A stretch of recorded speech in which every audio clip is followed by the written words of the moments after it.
프랑스 전역이 한국 제품으로 발칵 뒤집혔습니다. 그날 밤, 아버지는 치즈 저장고 앞에서 무릎을 꿇고 있었습니다. 제가 태어나서 단 한 번도 그런 모습을 본 적이 없었어요. 3대째 이어온 가문이 그렇게 무너질 줄은 몰랐습니다. 안녕하세요. 저는 마르셀린 드베르. 프랑스 부르고뉴에서 100년 넘게 치즈를 만들어 온 드베르 가문의 딸입니다. 지금은 파리의 미슐랭 레스토랑에서 소믈리에로 일하고 있어요. 그리고 지금 제 가족은 몰락 직전에 서 있습니다. 저장고 온도 조절이 고장났어요. 그 폭염 속에서 치즈들은 그냥 썩어버렸습니다. 우리가 가진 재고의 거의 전부 3개월간의 정성, 기술, 자존심이 사라졌어요. 아빠는 말하셨어요. 우리 방식은 절대 바꾸지 마라. 전통이 우리를 지킨다. 하지만 지금 전통이 우리를 지켜줄 수 있을까요? 그때 한 한국인이 제 앞에 나타났습니다. 그가 내민 단어는 믿기지 않는 말이었어요. 김치냉장고요? 프랑스 치즈를 김치냉장고에 넣자고요? 웃을 수도 없는 말이죠. 하지만 그때는 몰랐어요. 그 선택이 우리 가문의 운명을 바꿔놓을 줄은. 그럼 그 현장 속으로 들어가 보겠습니다. 그 전에 잠깐만요. 1초 만에 누를 수 있는 구독과 좋아요는 영상 제작에 아주 큰 힘이 됩니다. 프랑스 부르고뉴 지방의 작은 마을 샤블리에는 3대째 이어져 내려오는 드베르 가문의 치즈 제조소가 자리 잡고 있습니다. 이른 아침 안개가 포도밭을 감쌀 때면 장 드베르는 어김없이 치즈 저장고로 향했습니다. 그의 손길 하나하나에는 할아버지와 아버지로부터 물려받은 70년 전통의 무게가 담겨 있었죠. 좋은 치즈는 기계가 아니라 자연이 만드는 것이야. 장 드베르가 늘 하던 말입니다. 냉장 기술 따위는 믿지 않았습니다. 오직 부르고뉴의 서늘한 바람과 석회암 동굴의 일정한 습도, 그리고 시간만이 진짜 치즈를 만들어낸다고 굳게 믿고 있었거든요. 저장고 안은 마치 성당처럼 고요했습니다. 수백 개의 치즈 덩어리들이 나무 선반 위에서 조용히 숙성되고 있었죠. 장 드베르는 하나하나 손으로 만져보며 상태를 확인했습니다. 겉껍질의 탄력, 향의 깊이, 곰팡이의 색깔까지 모든 것이 그의 오감으로 판단되었습니다. 한편 파리에서는 그의 딸 마르셀린이 럭셔리 호텔의 와인 저장고에서 바쁜 하루를 시작하고 있었습니다. 소믈리에로 일하는 마르셀린은 아버지의 치즈를 자랑스러워했지만 마음 한편으로는 복잡한 감정을 품고 있었죠. 우리 집 치즈 맛보실래요? 마르셀린이 단골 고객에게 드베르 치즈를 권했습니다. 3대째 전통 방식으로만 만든 정통 부르고뉴 치즈예요. 고객들의 반응은 언제나 좋았습니다. 하지만 마르셀린은 속으로 생각했죠. 맛은 정말 좋은데 왜 생산량은 늘 이 모양일까? 실제로 드베르 가문의 치즈 생산량은 해마다 줄어들고 있었습니다. 대형 치즈 회사들이 효율적인 설비로 시장을 장악해가고 있었거든요. 전통 방식을 고집하는 장 드베르에게는 속도가 너무 느렸습니다. 3개월씩 걸리는 숙성 과정, 일일이 손으로 관리해야 하는 번거로움, 날씨에 따라 들쭉날쭉한 품질까지. 아버지, 이제 조금은 변화가 필요한 것 아닐까요? 마르셀린이 주말에 고향을 찾아와 조심스럽게 말을 꺼냈습니다. 파리 레스토랑들이 우리 치즈를 찾긴 하지만 물량을 맞추기가 힘들다고 하던데요. 장 드베르는 고개를 저었습니다. 마르셀리나, 좋은 건 원래 오래 걸리는 법이야. 우리 할아버지도 그렇게 하셨고 나도 그렇게 배웠어. 기계에 의존하면 치즈의 영혼이 사라져. 하지만 마르셀린의 마음속에는 이미 변화에 대한 갈망이 싹트고 있었습니다. 파리에서 만나는 젊은 셰프들, 새로운 기술을 받아들이며 성공하는 레스토랑들을 보면서 말이죠. 전통은 소중하지만 시대의 흐름을 완전히 외면할 수는 없다고 생각했습니다. 세상은 변하고 있는데 우리만 1980년에 멈춰 있는 기분이야. 마르셀린이 혼잣말로 중얼거렸습니다. 아버지에게는 차마 말할 수 없는 속마음이었죠. 그의 봄, 드베르 가문의 치즈는 여전히 부르고뉴의 서늘한 바람 속에서 천천히 익어가고 있었습니다. 장 드베르는 매일 아침 저장고를 돌며 치즈들과 대화를 나누듯 보살폈고 마르셀린은 파리에서 가문의 명성을 알리기 위해 노력했습니다. 하지만 둘 다 알고 있었죠. 곧 무언가 큰 변화가 필요한 시점이 올 것이라는 걸 말입니다. 2014년 7월 프랑스 전역을 덮친 기록적인 폭염이 시작되었습니다.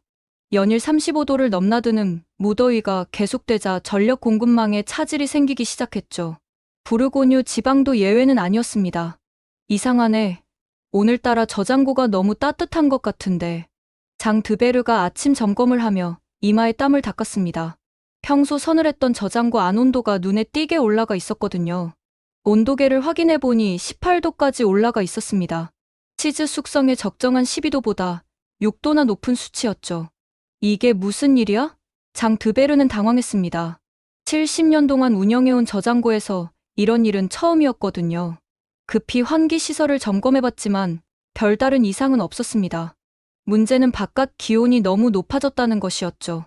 다음날 상황은 더욱 심각해졌습니다. 저장고 온도가 20도까지 치솟았고 일부 치즈에서는 이상한 냄새가 나기 시작했습니다.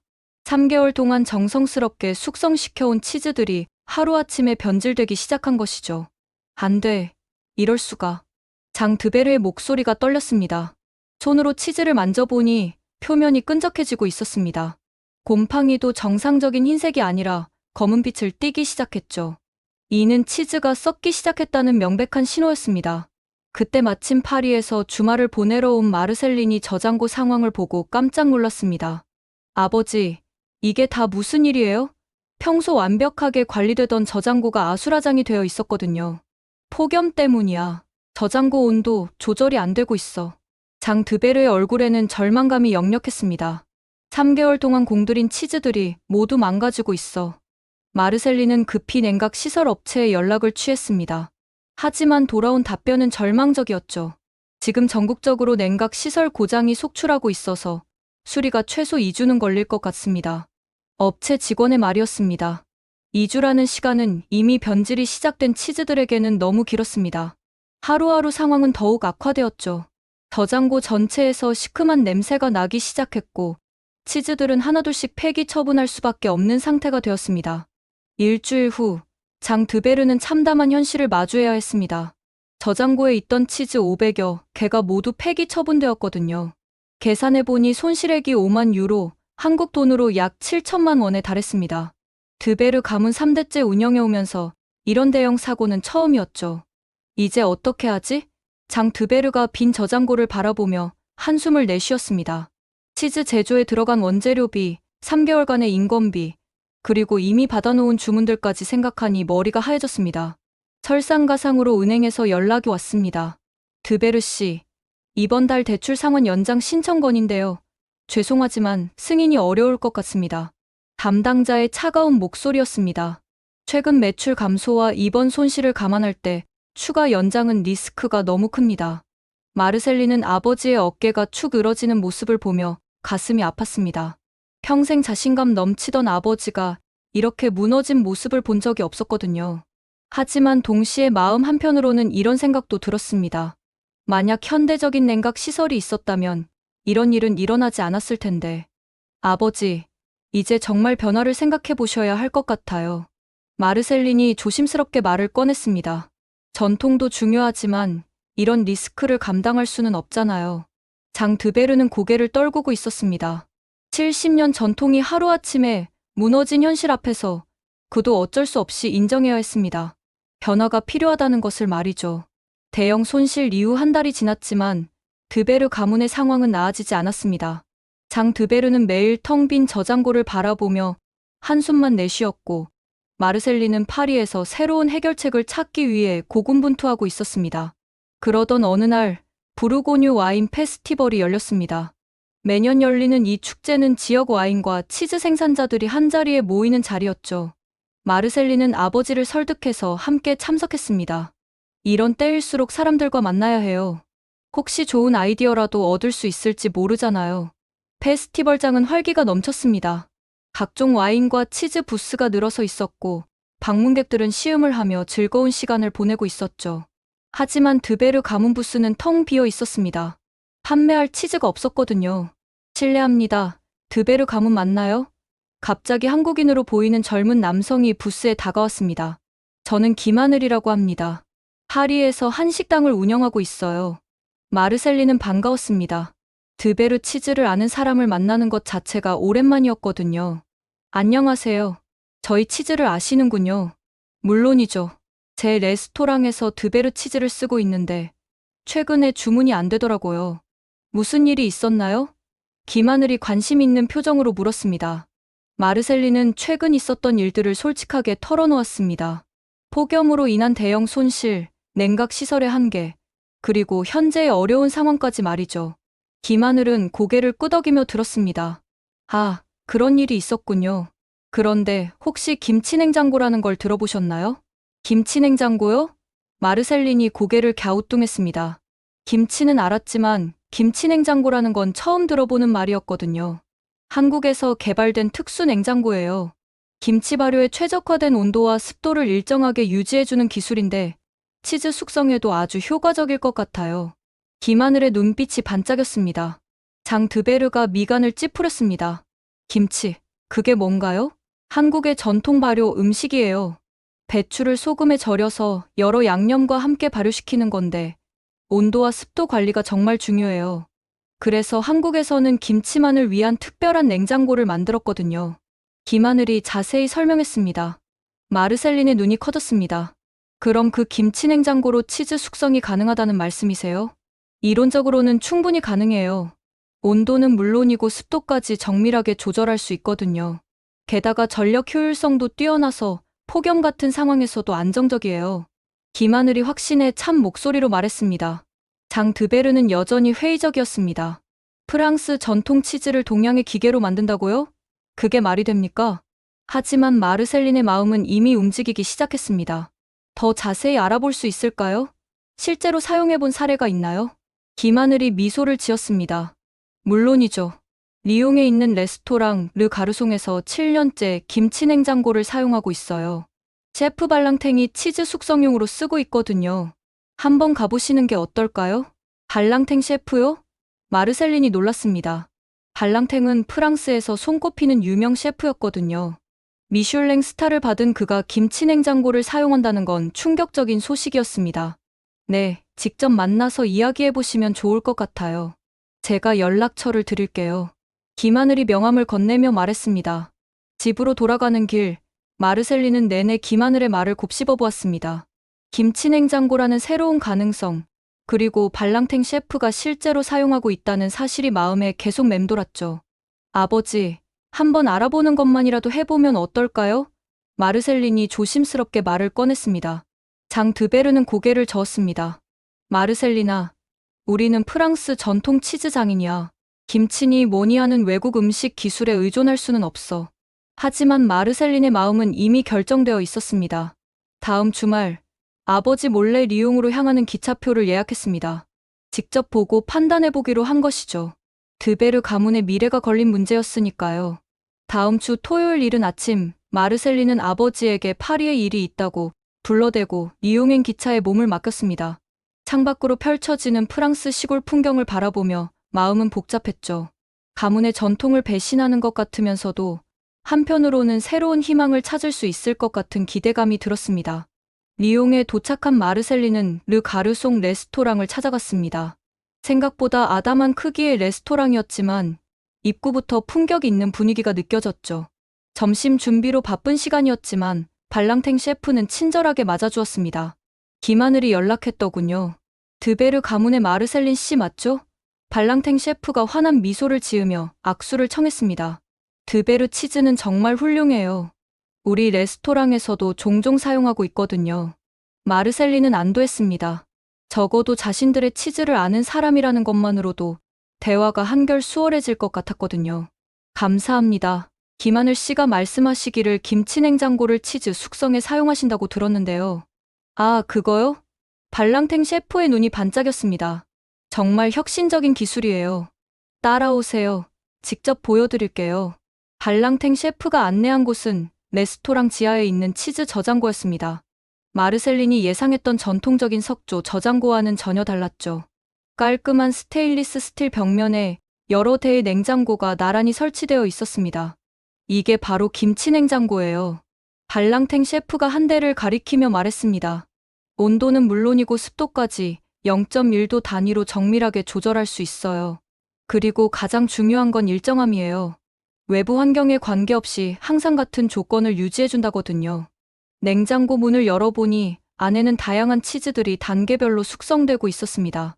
마르셀리는 깜짝 놀랐죠. 치즈들의 상태가 정말 완벽했거든요. 곰팡이 색깔도 고르고 표면 질감도 이상적이었습니다. 이 치즈들이 모두 김치 냉장고에서 숙성된 거예요? 마르셀린이 믿기 힘들다는 표정으로 물었습니다. 네, 7년 전부터 사용하고 있어요. 처음에는 저도 반신반의했는데 결과가 너무 좋아서 이제는 없으면 안 되는 필수 장비가 되었죠. 발랑탱 셰프가 자신감 있게 대답했습니다. 마르셀린이 한 조각을 맛보자 입 안에서 깊고 풍부한 맛이 퍼졌습니다. 전통 방식으로 만든 치즈와 전혀 다르지 않았죠. 아니, 오히려 더 일정하고 완성도 높은 맛이었습니다. 믿을 수 없어요. 정말 김치 냉장고로만 숙성시킨 거죠? 마르셀린의 목소리에는 감탄이 섞여 있었습니다. 그뿐만 아니에요.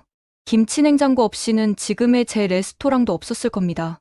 발랑탱 셰프가 진지한 표정으로 말했습니다. 7년 전만 해도 치즈 숙성 때문에 골머리를 앓았거든요. 여름엔 너무 덥고, 겨울엔 너무 춥고, 습도 조절도 쉽지 않았어요. 하지만 김치 냉장고를 도입한 후로는 사계절 내내 완벽한 치즈를 만들 수 있게 되었죠. 마르셀린은 더 자세한 이야기를 듣고 싶었습니다. 도입 과정에서 어려움은 없으셨나요? 발랑탱 셰프가 쓴웃음을 지었습니다. 물론 있었죠. 처음에는 주변에서 많은 비난을 받았어요. 프랑스 요리를 한국 기계로 만든다니, 전통을 저버렸다는 말들을 많이 들었거든요. 하지만 결과가 모든 걸 증명해줬어요.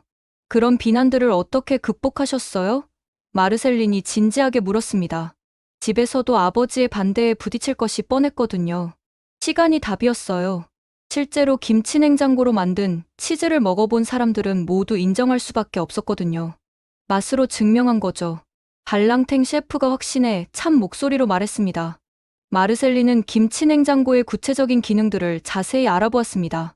온도 조절 범위, 습도 조절 기능, 전력 소비량, 그리고 가격까지 말이죠. 생각보다 비싸지 않았고 효율성은 기존 냉각 시설보다 훨씬 뛰어났습니다. 정말 고맙습니다. 큰 도움이 되었어요. 마르셀린이 진심으로 감사 인사를 했습니다. 도움이 되었다니 다행이네요. 혹시 도입을 결정하시면 언제든 연락하세요. 제가 아는 업체도 소개해드릴 수 있어요. 발랑탱 셰프가 명함을 건네며 말했습니다. 리옹에서 부르고뉴로 돌아가는 기차 안에서 마르셀린은 온종일 본 것들을 정리해보았습니다. 김치 냉장고의 놀라운 기능, 발랑탱 셰프의 성공 사례, 그리고 무엇보다 직접 맛본 치즈의 완벽한 품질까지 이제 아버지를 설득해야 했습니다. 하지만 그것이 가장 어려운 일이 될 것 같았죠. 리옹에서 돌아온 마르셀린은 며칠 동안 고민에 빠져 있었습니다. 발랑탱 셰프에게서 본 것들이 계속 머릿속을 맴돌았거든요. 완벽하게 숙성된 치즈들, 정밀한 온도와 습도, 조절, 그리고 무엇보다 일정한 품질. 이 모든 것이 김치 냉장고 덕분이었다는 사실이 믿기지 않으면서도 희망적이었습니다. 주말이 되자 마르셀린은 용기를 내어 아버지에게 리옹 방문 이야기를 털어놓기로 했습니다. 저녁 식사 후 둘만 남았을 때 조심스럽게 말을 꺼냈죠. 아버지, 지난주에 사실 파리가 아니라 리옹에 다녀왔어요. 마르셀린이 떨리는 목소리로 시작했습니다. 장 드베르가 의아한 표정을 지었습니다. 리옹에요? 무슨 일로? 발랑탱 셰프를 만나고 왔어요. 김치 냉장고로 치즈 숙성을 하는 걸 직접 보려고요. 마르셀린이 숨을 크게 들이쉬며 말했습니다. 장 드베르의 얼굴이 굳어졌습니다. 뭐라고요? 내가 반대한다고 했는데 몰래 그런 걸 알아본다고요? 아버지, 일단 들어보세요. 정말 놀라운 기술이에요. 마르셀린이 서둘러 설명하기 시작했습니다. 온도와 습도를 정밀하게 조절할 수 있고 외부 환경에 관계없이 일정한 조건을 유지해줘요. 실제로 만든 치즈도 맛봤는데 전혀 다르지 않았어요. 그게 중요한 게 아니야. 장 드베르가 목소리를 높였습니다. 우리는 3대째 프랑스 전통 방식으로 치즈를 만들어 왔어. 그런데 갑자기 김치니 뭐니 하는 외국 기계에 의존하자고? 마르셀린은 아버지의 반응을 예상했지만 막상 마주하니 답답했습니다. 아버지, 전통도 중요하지만 생존이 더 중요하지 않나요? 지난번 폭염 같은 일이 또 일어나면 어떻게 하실 거예요? 그런 일은 다시 일어나지 않을 거야. 70년 동안 운영해오면서 그런 일은 처음이었으니까. 장 드베르가 고집스럽게 말했습니다. 하지만 기후변화로 이상기후는 점점 더 자주 일어날 거예요. 우리가 대비하지 않으면. 마르셀린이 말하다가 멈췄습니다. 아버지의 완고한 표정을 보니 더 이상 말해봤자 소용없을 것 같았거든요. 며칠 후 마르셀린은 혼자서라도 작은 실험을 해보기로 결심했습니다. 발랑탱 셰프가 소개해준 업체에 연락해서 가장 작은 크기의 김치 냉장고를 주문했죠. 집 차고에 몰래 설치하고 소량의 치즈로 실험을 시작했습니다. 처음에는 두려웠습니다. 정말 제대로 될까 하는 의구심이 들었거든요. 하지만 일주일이 지나자 변화가 보이기 시작했습니다. 김치 냉장고 안의 치즈들이 기존 저장고의 치즈보다 더 균일하게 숙성되고 있었어요. 2주 후 마르셀리는 깜짝 놀랐습니다. 김치 냉장고에서 숙성된 치즈의 품질이 예상보다 훨씬 좋았거든요. 곰팡이 성장이 고르고 수분 함량도 완벽했습니다. 무엇보다 맛이 일정했어요. 한 달이 지나자 결과는 확실해졌습니다. 김치 냉장고로 만든 치즈가 기존 방식보다 품질이 더 좋았던 것이죠. 마르셀리는 이 사실을 아버지에게 알려야 한다고 생각했지만 어떻게 말을 꺼낼지 고민이었습니다. 그런데 어느 날 최악의 상황이 벌어졌습니다. 장 드베르가 우연히 차고에서 김치 냉장고를 발견한 것이죠. 치즈 상태를 확인하러 나갔다가 이상한 기계 소리를 듣고 차고를 들여다본 거였습니다. 이게 뭐야? 장 드베르가 김치 냉장고 앞에서 얼어붙었습니다. 안에는 드베르 가문의 치즈들이 정렬되어 숙성되고 있었거든요. 마르셀린이 급히 달려왔지만 이미 늦었습니다. 아버지, 설명할게요. 설명이라고? 장 드베르의 얼굴이 붉어졌습니다. 내가 반대한다고 했는데 몰래 이런 짓을 했다고? 우리 가문의 치즈를 김치 냉장고에? 아버지, 결과를 보세요. 정말 품질이 좋아졌어요. 마르셀린이 필사적으로 설명했습니다. 하지만 장 드베르는 들으려 하지 않았습니다. 당장 이 기계를 치워. 우리 가문에서 이런 건 용납할 수 없어. 그때 마침 마르셀린의 남편 줄리앙이 퇴근해서 집에 도착했습니다. 부부 사이의 분위기가 심상치 않다는 걸 단번에 알아챘죠. 무슨 일이야? 줄리앙이 물었습니다. 당신 아내가 우리 가문을 망치려고 해. 장 드베르가 분노에 찬 목소리로 말했습니다. 김치 냉장고로 치즈를 만들고 있었어. 줄리앙의 얼굴도 굳어졌습니다. 정말이야? 마르셀린, 이게 뭐야? 여보, 일단 들어봐. 정말 좋은 결과가. 마르셀린이 설명하려 했지만 줄리앙도 고개를 저었습니다. 이건 가문의 모욕이야. 프랑스 전통을 김치 냉장고에 맡기다니. 줄리앙이 실망스러운 표정으로 말했습니다. 나는 이런 식으로 사는 건 견딜 수 없어. 그날 밤, 큰 싸움이 벌어졌습니다. 결국 줄리앙은 가방을 싸서 집을 나갔고 장 드베르는 김치 냉장고를 당장 반납하라고 명령했습니다. 마르셀리는 홀로 남겨진 채 무너져 내렸죠. 가족의 분열 이후 한 달이 흘렀지만 드베르 가문의 상황은 더욱 악화되었습니다. 줄리앙은 여전히 집에 돌아오지 않았고 장 드베르는 마르셀린과 말조차 하지 않았습니다. 김치 냉장고는 반납되었지만 그 실험 결과는 마르셀린의 마음속에 깊이 남아 있었죠. 마르셀린은 매일 밤 혼자 앉아서 고민했습니다. 정말 자신이 잘못된 선택을 한 걸까요?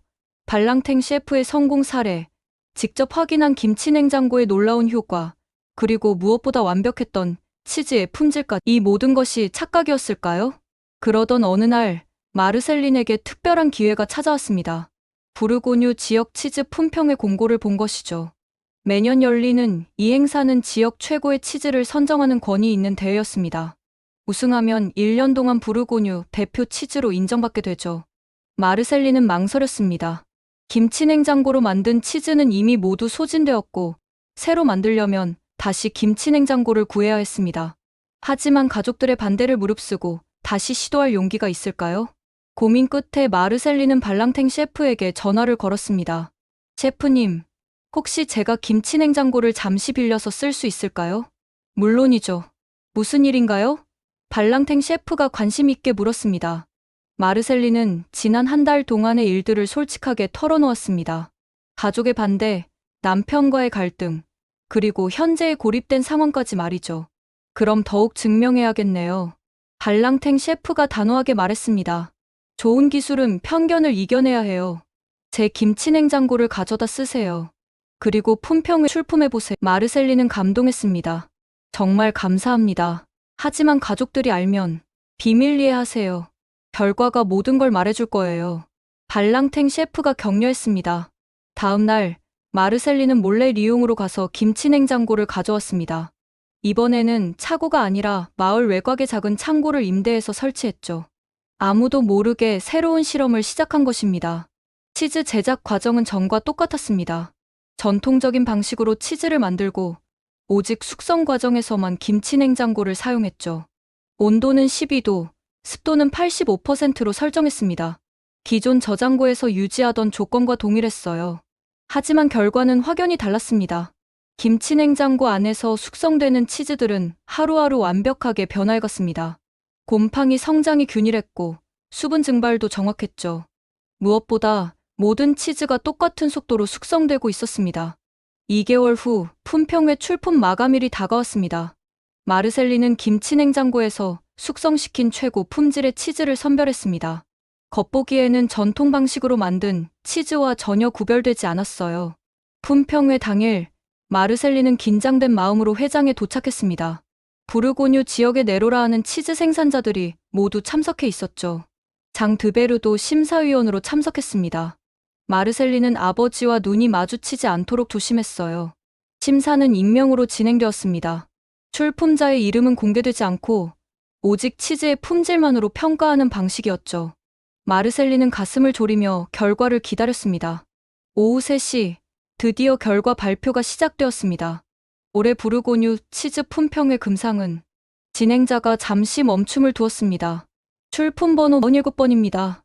마르셀린의 심장이 뛰었습니다. 47번이 바로 자신의 출품 번호였 김치 냉장고로 만든 치즈가 금상을 받은 것이죠. 출품자는 누구인가요?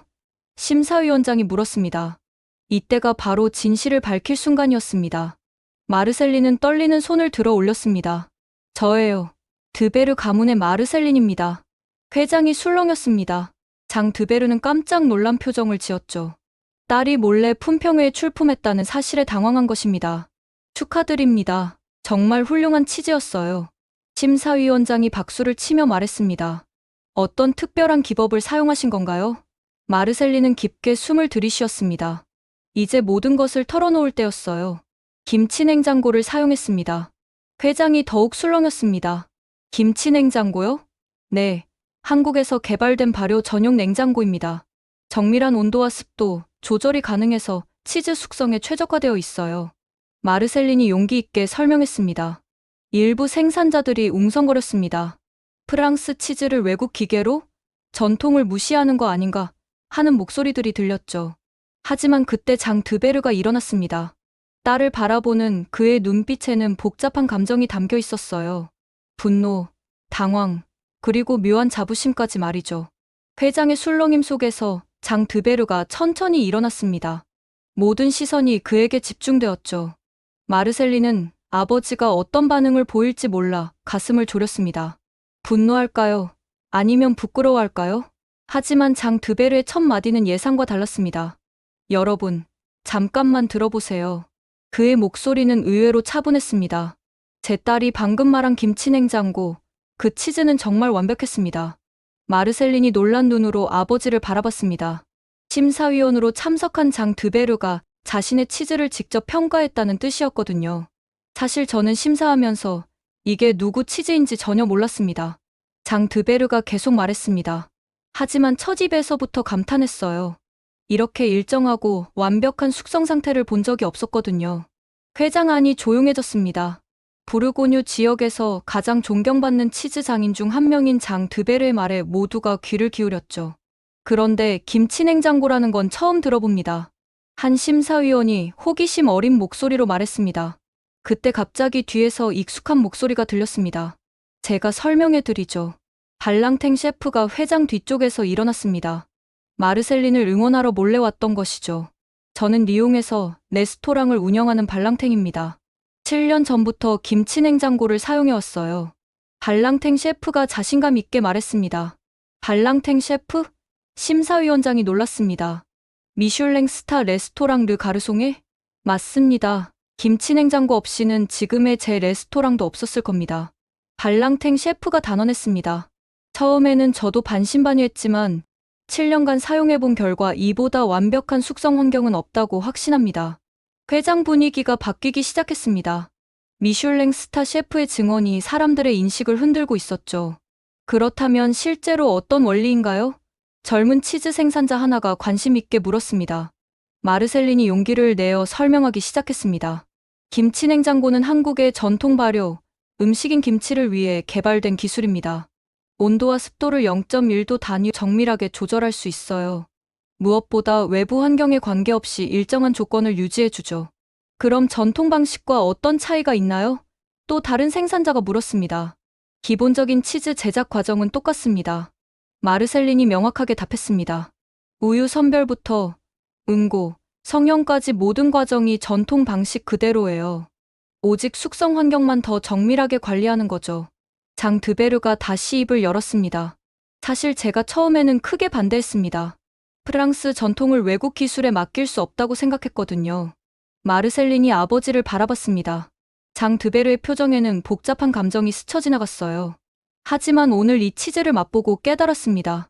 장 드베르가 깊은 숨을 들이쉬며 말했습니다. 진짜 전통이란 더 나은 맛을 위한 끊임없는 노력이었다는 걸 말이죠.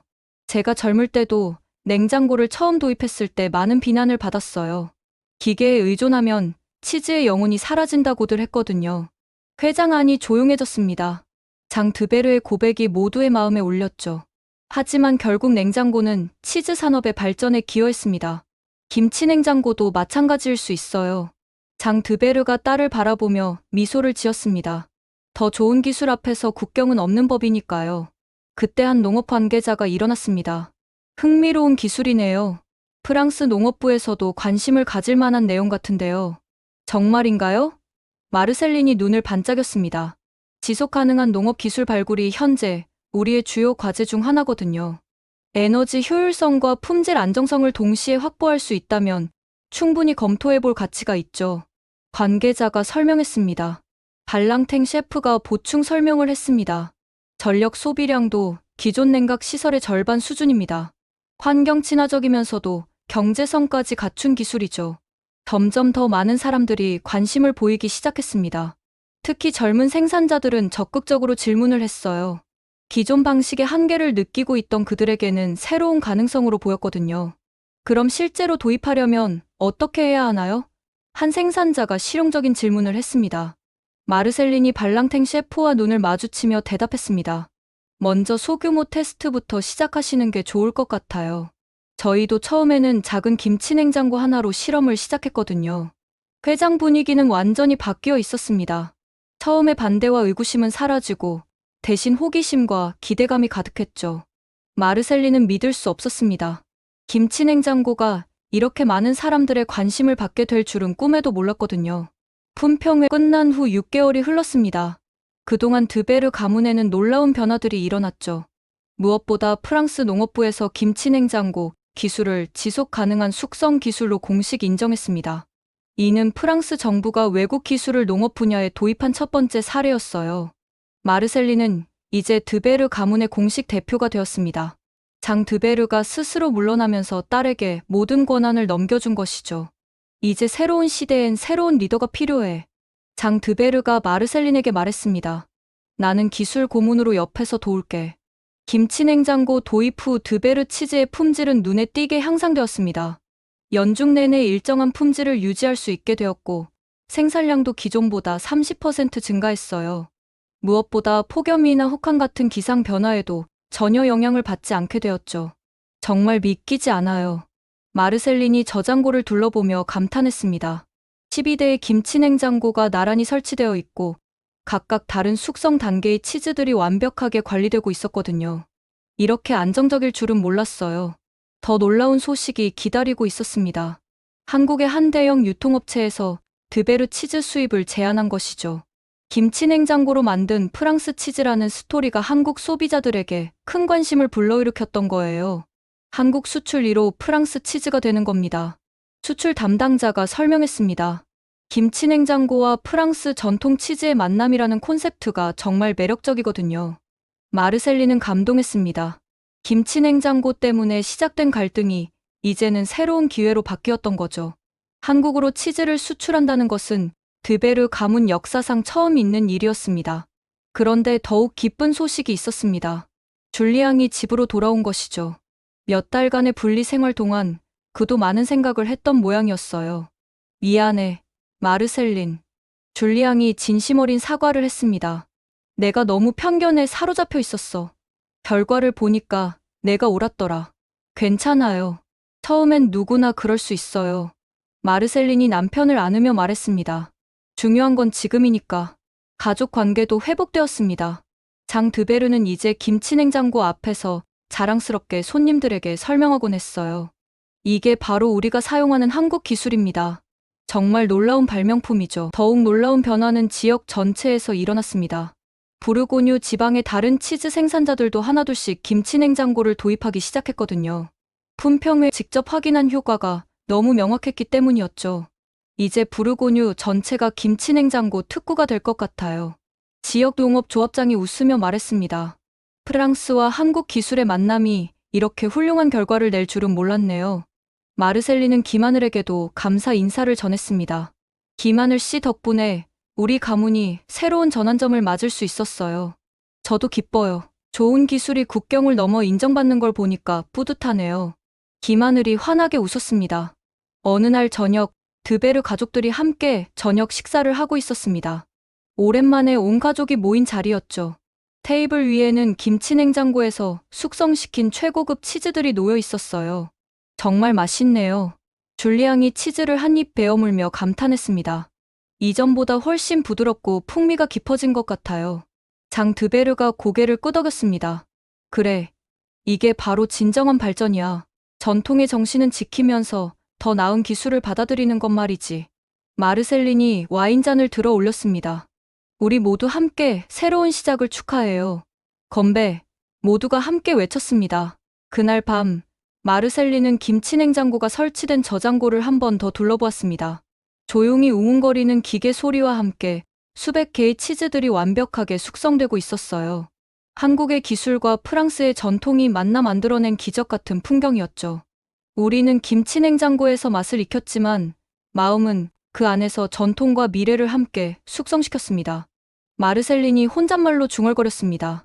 이제 드베르 가문의 치즈는 프랑스를 넘어 한국으로 그리고 세계로 뻗어나갈 준비가 되어 있었습니다. 김치냉장고라는 작은 기계가 가져온 변화가 한 가족의 운명을 바꿔놓았던 거죠. 어떤 변화든 처음에는 두렵고 어려울 수 있습니다. 하지만 열린 마음으로 받아들일 때 그 변화는 새로운 기회가 됩니다. 좋은 기술 앞에는 국경이 없고 진정한 전통은 늘 변화 속에서 더욱 빛을 발한다는 것을 드베르 가문이 보여준 것이죠. 여러분이라면 어떠셨을까요? 100년 전통을 지키기 위해 새로운 길을 받아들일 수 있으셨겠어요? 기술과 전통, 그 갈림길에서 여러분은 어떤 선택을 하실 건가요? 이 이야기가 마음에 와 닿으셨다면 더 많은 분들이 함께 공감할 수 있도록 좋아요와 구독, 그리고 알림 설정까지 부탁드립니다. 여러분의 작은 클릭이 더 큰 감동을 전하는 데 큰 힘이 됩니다. 감사합니다.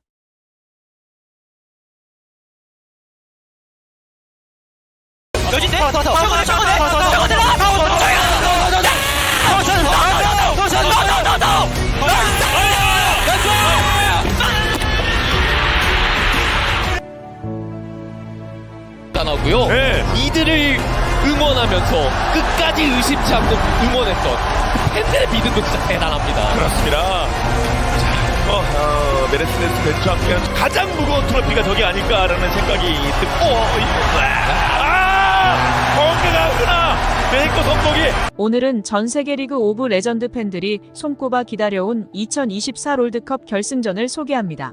한국의 T1과 중국의 BLG와 맞붙은 이 경기는 올해 최고의 이벤트 중 하나로 꼽히며 팬들의 큰 기대를 모았는데요. 특히 T1은 리그 오브 레전드 역사에서 독보적인 팀으로 그 중심에는 전설적인 미드라이너 페이커가 자리 잡고 있었습니다. 반면 BLG는 중국의 강력한 도전자 팀으로서 매년 실력을 발전시키며 이번 결승에 이르렀습니다. 이들의 대결은 치열한 접전과 극적인 순간들로 가득 차 있었습니다. 경기 초반부터 BLG는 T1을 강하게 압박했습니다. 1세트에서 BLG의 공격적인 플레이와 정교한 팀워크는 빛을 발했고 T1은 예상치 못한 수세에 몰렸습니다. BLG의 탑 라이너와 정글러는 초반부터 라인 주도권을 잡으며 T1의 전략을 교란시켰습니다.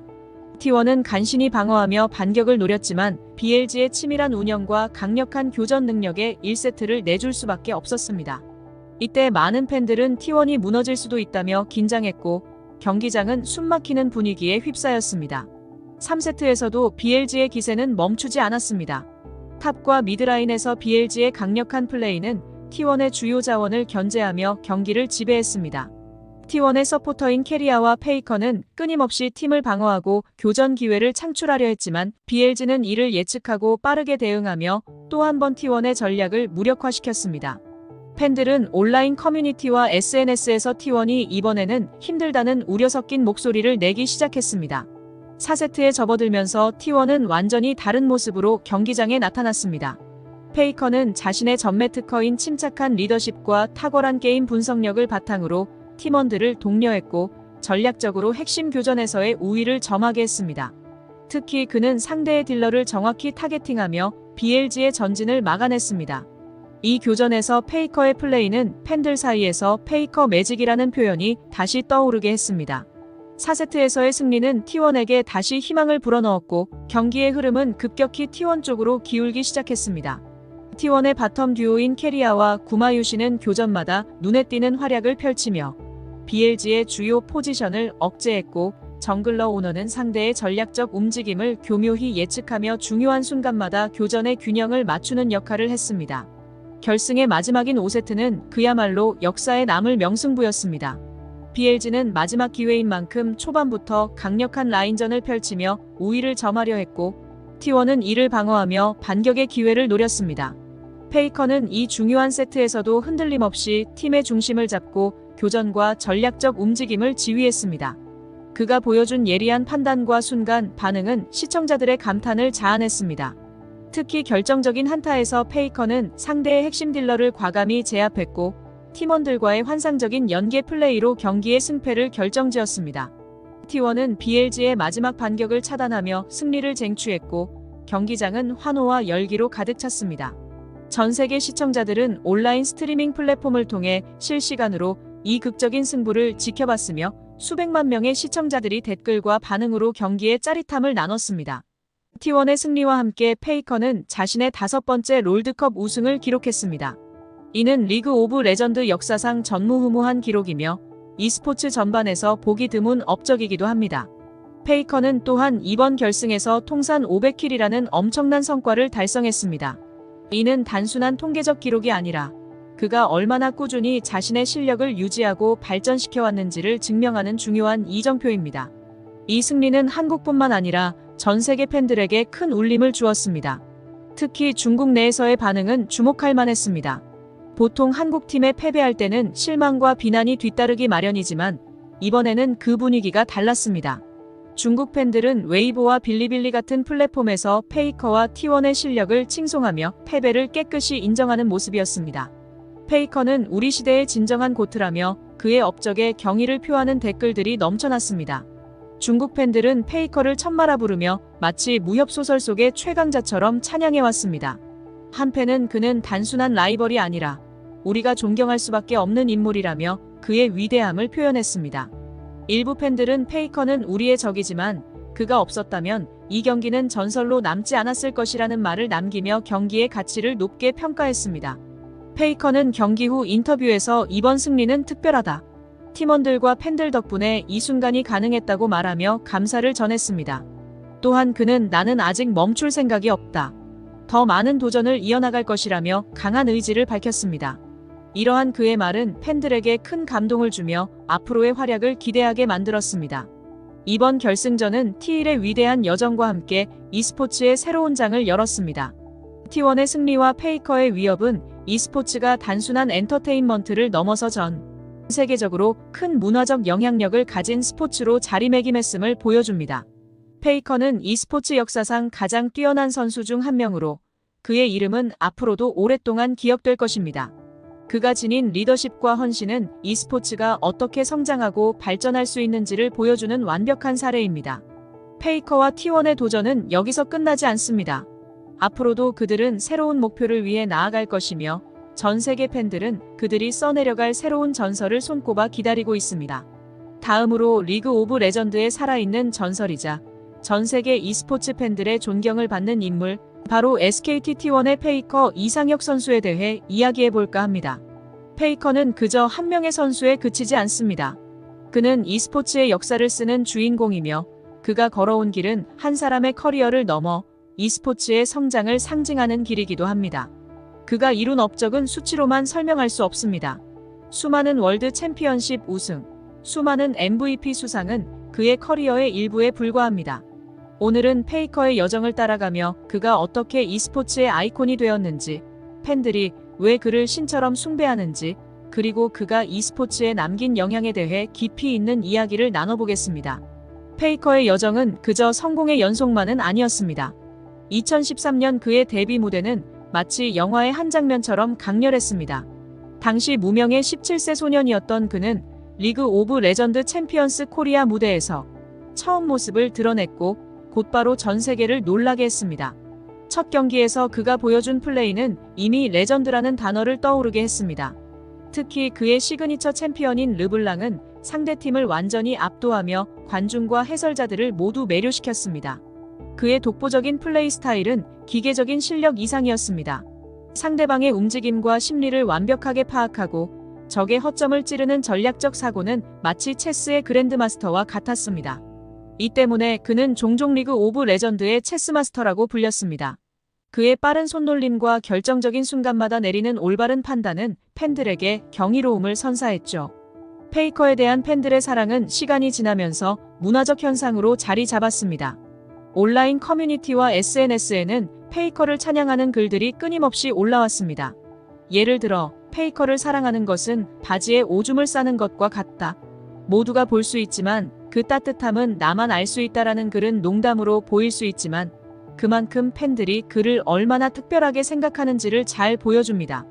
페이커의 특별함은 경기장 밖에서도 이어집니다. 그는 소박하고 겸손한 태도로 유명합니다. 한 팬은 배달 중 우연히 페이커와 마주쳤던 이야기를 공개했는데 그는 당시 페이커가 평범한 우동 세트를 먹으면 배달원과 소탈한 대화를 나누는 모습에 크게 감동했다고 전했습니다. 이러한 일화는 페이커가 겉으로는 전설로 불리지만 실제로는 그만큼 겸손하고 인간적인 모습을 지니고 있음을 잘 보여줍니다. 그가 가진 이런 겸손함은 많은 팬들뿐만 아니라 동료 선수들에게도 귀감이 됩니다.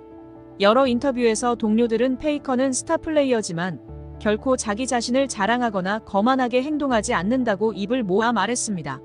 이 때문에 후배 선수들은 그를 단순한 선배 이상의 존재로 여기며 그의 태도를 본받고자 노력합니다. 페이커는 팬들과의 소통에도 항상 진심을 다합니다. 팬미팅과 방송에서 그는 농담을 하며 팬들과의 거리를 좁히는 한편 진지한 순간에는 깊이 있는 대화를 통해 자신의 생각을 전달합니다. 한 팬미팅에서 그는 여러분들이 있어서 제가 여기까지 올 수 있었습니다. 항상 감사하게 생각합니다라고 말하며 팬들에게 감사의 마음을 전했습니다. 이런 순간은 팬들에게 큰 감동을 주었고 페이커와 팬들 사이의 끈끈한 유대감을 다시 한번 확인할 수 있었습니다. 페이커의 전설은 그의 뛰어난 경기력뿐만 아니라 그가 e스포츠의 사회적 인식을 어떻게 바꾸었는지에서도 확인할 수 있습니다. 과거 e스포츠는 전통적인 스포츠에 비해 열등한 위치에 있었습니다. 그러나 페이커 같은 스타들이 등장하며 e스포츠의 위상은 빠르게 바뀌었습니다. 특히 2023년 항저우 아시안게임에서 페이커가 국가대표로 출전한 순간은 e스포츠가 진정한 스포츠로 인정받는데 큰 전환점이 되었습니다. 당시 페이커는 기자들의 다양한 질문에 차분하게 답변했습니다. 한 기자가 e스포츠가 진짜 스포츠라고 생각하십니까? 라고 질문하자 그는 흔들림 없이 스포츠는 사람들에게 감동과 영감을 줄 수 있는 경쟁이 핵심입니다. e스포츠도 그 기준에 부합한다고 생각합니다. 라고 대답했습니다. 그의 답변은 전 세계적으로 많은 이들에게 깊은 인상을 남겼습니다. 이러한 모습은 그가 단순히 실력 있는 선수가 아니라 e스포츠의 가치를 알리고 이를 발전시키는 데 앞장서고 있음을 보여줍니다. 페이커는 승리의 기쁨뿐만 아니라 패배의 쓰라림도 겪었습니다. 2017년 월드 챔피언십 결승전에서의 패배는 그에게 큰 충격이었습니다. 그날의 인터뷰에서 페이커는 눈물을 참지 못하며 패배의 아쉬움을 드러냈습니다. 팬들 역시 그와 함께 아파했고 그의 진심 어린 모습은 팬들의 마음에 더욱 깊이 각인되었습니다. 그러나 페이커는 좌절하지 않았습니다. 그는 슬럼프를 이겨내고 다시 일어섰으며 2019년에는 또 한 번 월드 챔피언십 결승에 진출하며 팬들에게 돌아왔습니다. 페이커는 단지 자신의 성공에만 집중하는 선수가 아닙니다. 그는 후배 선수들에게도 멘토로서 큰 영향을 미치고 있습니다. 그의 팀 동료들은 그가 조언을 아끼지 않고 팀의 분위기를 이끌어가는 리더로서의 역할을 충실히 하고 있다고 말합니다. 한 후배 선수는 페이커 형은 저희에게 항상 열정적으로 훈련하는 모습을 보여주며 팀 전체의 사기를 높여줍니다라고 인터뷰에서 전했습니다. 이는 페이커가 단지 실력 있는 선수가 아니라 팀의 중심이자 모든 선수들이 본받고 싶어하는 롤모델임을 보여줍니다. 페이커는 e스포츠의 역사에서 단순한 챔피언 이상의 존재입니다. 그는 자신의 뛰어난 실력과 스포츠맨십, 그리고 팬들에 대한 진정성 있는 소통으로 팬들의 존경을 받고 있습니다. 그의 경기는 단순한 경기가 아니라 팬들에게 영감을 주고 e스포츠의 가치를 다시금 일깨우는 장입니다. 페이커가 보여준 겸손함과 성실함은 e스포츠뿐만 아니라 모든 스포츠맨들에게 귀감이 됩니다. 그는 e스포츠의 미래를 위한 영감을 제공하며 e스포츠가 더 넓은 무대로 나아갈 수 있도록 길을 열어주었습니다. 그가 남긴 업적은 단순히 수상 경력에 그치지 않으며 e스포츠가 전 세계적으로 인정받는 데 중요한 역할을 했습니다. 앞으로도 그는 팬들과 함께 e스포츠의 새로운 역사를 써나갈 것이며 우리는 그의 여정을 계속 지켜볼 것입니다. 마지막으로 페이커가 e스포츠의 상징과 전설이 된 이유와 인터뷰 대화를 담아보았습니다. 2023년 리그 오브 레전드 월드 챔피언십에서 T1 팀을 이끌며 페이커는 또 한 번 세계 정상에 섰습니다. 이번 우승은 2016년 이후 7년 만에 이룬 값진 성과로 페이커는 그의 커리어에 통산 4번째 우승을 추가하며 e스포츠 역사에 다시 한번 자신의 이름을 새겼습니다. 안녕하세요. 프로게이머 페이커입니다. 이 간단한 인사 속에는 그동안 그가 겪어온 수많은 도전과 노력, 그리고 e스포츠에 대한 헌신이 담겨 있습니다. 페이커는 e스포츠가 단순한 게임에서 글로벌 문화로 성장하는 과정에서 그 중심에 서 있었습니다. 그의 이야기와 이번 대회가 왜 특별한지를 깊이 살펴보겠습니다. 2023년 월드 챔피언십은 그야말로 역대급 명승부로 기록될 것입니다. 이번 대회에서 T1 팀은 강력한 중국의 징동게이밍 JDG를 결승에서 만났습니다. JDG는 그의 중국 내 모든 주요 대회에서 우승을 차지했으며 국제대회인 MSI에서도 T1을 꺾은 바 있어 더욱 주목받는 팀이었습니다. 경기 전부터 많은 팬들과 전문가들은 이번 대결이 실제 결승전이라고 평가했습니다. 경기 초반부터 양팀은 긴장감 넘치는 팽팽한 접전을 펼쳤습니다. 그러나 페이커는 팀의 중심에서 냉정함을 잃지 않고 중요한 순간마다 정확한 전략과 리더십을 발휘했습니다. 그의 플레이는 공격과 방어 모두에서 결정적인 역할을 했으며 결국 T1은 3대1의 결과로 승리를 거머쥐었습니다. 이 승리는 단순한 승리가 아닌 팀의 단합과 전략적 완성도를 보여주는 상징적인 결과였습니다. 경기 후 페이커는 결과보다는 경기를 즐기고 최선을 다하는 것이 더 중요했다는 인터뷰를 통해 그의 겸손함과 스포츠맨십을 드러냈습니다. 그는 젊은 팬들과 동료 게이머들에게 자신을 믿고 최선을 다하면 성과가 따라온다는 중요한 메시지를 전달했습니다.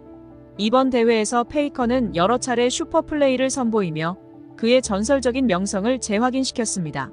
팬들은 모든 길은 페이커로 통한다는 말이 현실이 되는 순간을 여러 번 목격했습니다. 그의 뛰어난 경기 운영과 판단력은 e스포츠 팬들에게 큰 감동을 안겼고 경기 후 SNS와 유튜브에는 수많은 하이라이트 영상과 찬사가 쏟아졌습니다. 그의 플레이는 단순한 경기 그 이상이다. 페이커는 e스포츠의 교과서와 같은 반응은 그의 위상을 다시금 증명했습니다. 2023년 월드 챔피언십은 e스포츠가 단순한 게임을 넘어 하나의 글로벌 문화로 자리 잡았음을 보여주는 행사였습니다. 고척 스카이돔에서 열린 결승전은 단 10분 만에 티켓이 매진되었고 전 세계에서 4억 명 이상의 누적 시청자가 경기를 지켜봤습니다. 그 중에서도 결승전 순간에는 1억 명 이상의 동시 접속자 수를 기록하며 e스포츠가 기존의 스포츠 못지않은 인기를 누리고 있음을 증명했습니다. 한국뿐 아니라 미국, 유럽, 아시아 등 여러 나라에서 이 대회를 시청하며 글로벌 팬덤이 형성되었습니다. 특히 한국의 광화문 광장에는 추운 날씨에도 불구하고 수천 명의 팬들이 모여 응원을 펼쳤고 이러한 열기는 e스포츠가 젊은 세대뿐만 아니라 다양한 연령층에게도 인기를 끌고 있음을 보여줬습니다. e스포츠의 발전은 경제적 측면에서도 중요한 의미를 지닙니다. 2023년 월드 챔피언십은 한국 경제에 긍정적인 영향을 미쳤으며 경기 관람을 위해 수많은 외국인 관광객이 한국을 방문했습니다. 이로 인해 숙박업, 식음료업, 기념품 산업 등 다양한 산업이 활성화되었고 이는 국내 경제에 큰 보탬이 되었습니다. e스포츠가 단순한 엔터테인먼트를 넘어서 중요한 경제적 요소로 자리 잡는 것은 페이커와 같은 선구자 덕분입니다. 페이커는 글로벌 스타로서 한국 e스포츠의 상징이 되었고, 그의 경기와 활동은 젊은 세대에게 새로운 직업적 가능성을 제시합니다. 그의 경기는 팬들에게 영감을 줄 뿐만 아니라 e스포츠 산업 전체에 활력을 불어넣고 있습니다. e스포츠는 사회적 영향력도 무시할 수 없습니다. 페이커의 경기를 보며 많은 어린이와 청소년들이 e스포츠 선수의 꿈을 꾸고 다양한 직업군과 새로운 산업이 e스포츠를 중심으로 발전하고 있습니다. 이는 단순한 여가 활동을 넘어서 하나의 문화적 흐름이 되고 있으며 한국은 그 중심에 서 있습니다. 페이커는 단순한 게이머가 아니라 e스포츠의 미래를 설계하고 이끌어가는 리더로서 역할을 다하고 있습니다. 페이커는 그의 커리어 동안 여러 우승을 거뒀지만 이번 우승은 특히 더 큰 의미를 지니고 있습니다. 그는 이번 우승은 나 자신을 위해서가 아닌 팀을 위한 것이었다며 점점 더 그의 목표가 개인의 성취에서 팀과 팬들을 위한 것으로 변화하고 있음을 강조했습니다. 페이커는 데뷔 초기에 상금과 명예를 목표로 삼았지만 시간이 지나면서 그는 명예와 개인적인 성취를 넘어 팀과 팬들을 위한 목표가 더 중요하다고 말하며 스포츠맨으로서의 진정한 가치를 깨달았다고 합니다. 페이커의 이러한 철학은 그의 커리어에서 가장 빛나는 순간을 더욱 특별하게 만듭니다. 그는 수많은 제안을 받았지만 그 중에서도 240억 원에 달하는 중국팀의 제안을 거절하고 T1팀에 남기로 한 결정은 많은 팬들에게 깊은 인상을 남겼습니다. 그는 돈보다 중요한 것은 배우고 성장하는 것이라고 강조하며 자신의 가치를 명확히 보여줬습니다. 페이커는 많은 부와 명예를 얻었지만 그의 삶은 단순히 물질적인 성공에 머물지 않습니다. 그의 집이 궁전이라는 소문이 있을 정도로 크고 여러 시설이 있지만 그는 대부분의 시간을 연습에 집중합니다.